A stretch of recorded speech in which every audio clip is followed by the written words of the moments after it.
everybody, it's Saturday and it has been a long work day and I'm here to do this anyway because it is week 10 in a row. 10 weeks we've been doing this. And if you want to know how it works, please go back to episode 1. I'm not going to beat that into the ground again. I do this every episode. There we go. Let's get right to the drawing board.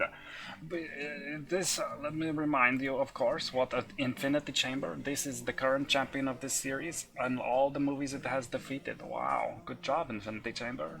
You are defeating everything. But this week we are talking about Pottersville and we're gonna see how far it can go in this contest. So why not? Let's find out how far it can go be finding things. And we're going to make our brush a little smaller here, just like Blob Bros. And then we are going to talk about it. So Pottersville, you know, it is opening in this place. And there is a city and it's snowing and there are all these places that are on this street, you know. And there's a road here. Let's just do the road. This is on blue. Now let's change because we don't want everything the same color, of course. And there's an intersection here, you know. And then there is like maybe like a town square type, more buildings here. But then there is also like a sidewalk here. And there is a big like some kind of thing here that people walk next to, like super nice thing with statues and whatnot. I don't know why I'm describing this so much. But let's get to the movie, why not? Let's get to some progress here. But there is a store here, and it is, you know, just a regular shop. It is staying in business, even though that all of these other ones are for sale. This one here is for sale. Everyone is moving out. The town is dying. This one here is for sale. This one here is for sale. Even this one here is for sale. Everything is for sale. And then there is snow everywhere. It is Christmas time. Everyone having a good time. There is snow everywhere. This gray snow, maybe. It's just all over the place. And it's seeming like a very sad times for everyone.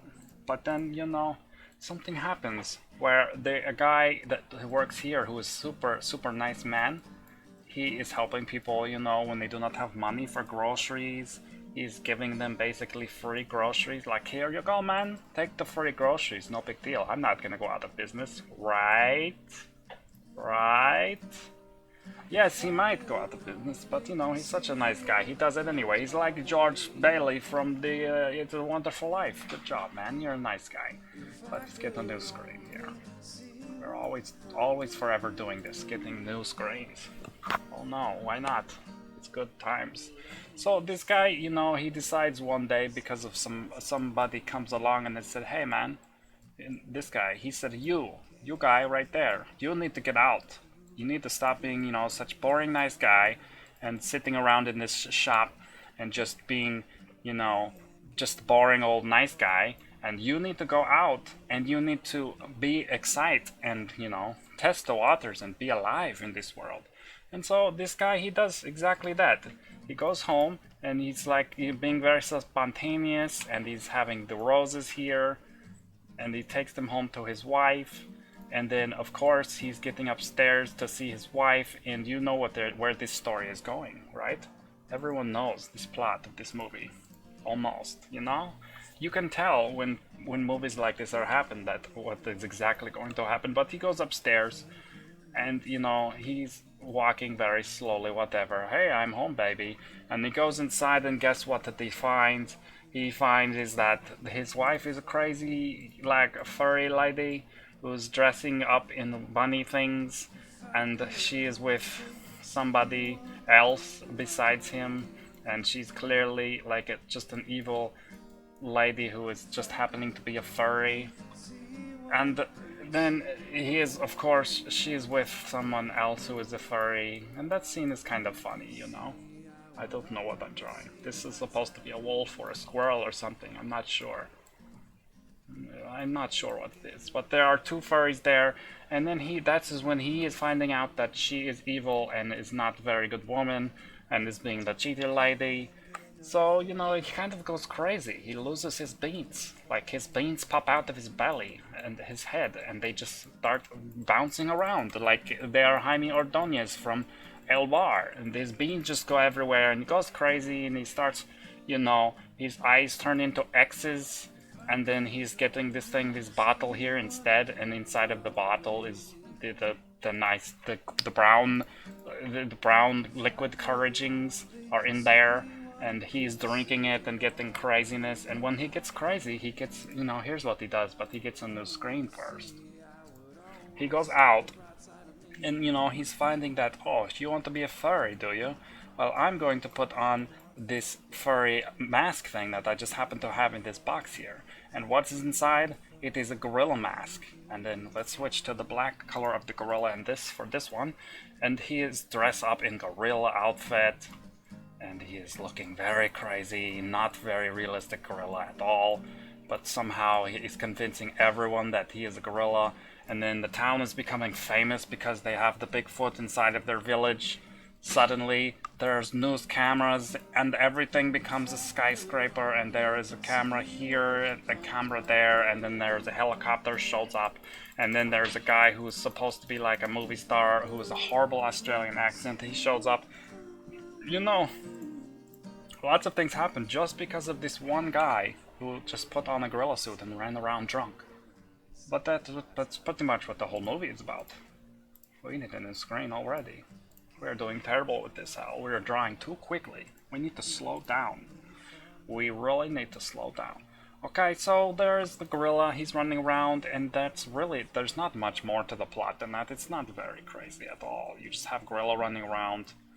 Nice guy who wants to save town so much that he's willing to dress up like this gorilla thing and pretend that he's a gorilla so that everyone will be, is very excited that their village is becoming rich places again. And then, of course, they find out that, he is the gorilla, and then it's all very predictable. I am not spoiling anything. You know what's gonna happen when you watch this movie. There are no surprises whatsoever. Not really, So it ends up just as you would expect. There's not really anything else to say about it. He ends up being a very nice guy at the end, and everyone likes him. First they hate him, then they like him. First he is the bad guy, very sad face. And then he is the good guy, very happy face. And then they build a museum for the Sasquatches. Where's my cricket noise? I need to build in the cricket noise, don't I? Hal, what did you think of this movie? -6. -6 is very harsh. You're very harsh, Hal. I don't know why you're always so mean. But it's not -6. I'm not going to give numbers. That's not what I do on this show. But it was not very exciting. So let's just get straight to the Hall of Champions. Wow, I don't know what that was all about. So here we go. We have Judy Greer, which I did not even mention. Let's go back. By the way, the entire movie, there is a girl that I forgot to draw. I cannot believe that I forgot to draw this. There was the furry girl who was crazy, but then there was also the other girl who was almost a nearly identical twin of his wife, and of course they end up together. There was so little surprise that it was not even worth mentioning her, but yes, she was there. And I only bring it up now because, unfortunately, even though this movie was very predictable, nothing crazy happening, the best actress was still her, that I didn't even mention. But I remembered because I look at this, and her name is Judy Greer. She had a very, very expressive eyes, and if you have to choose someone from the movie who is doing the best job, I say it's Judy Greer. You can do whatever you want in your movies. Pick whatever you want, man. But I think she was the best one. In this movie, she gets the star for today. Good job, Judy Greer. Here's our list of movies that we have seen before. Look at this list, is getting bigger and bigger, and I don't know where I'm going to put them. Once the time gets going to the crazy times, and I'm not able to make it to the making of the things, anymore. What am I going to do then? I'm going to have to come up with a plan that is newer than old, you know what I mean? So let us look at this and see if we can remember where these peoples are coming from.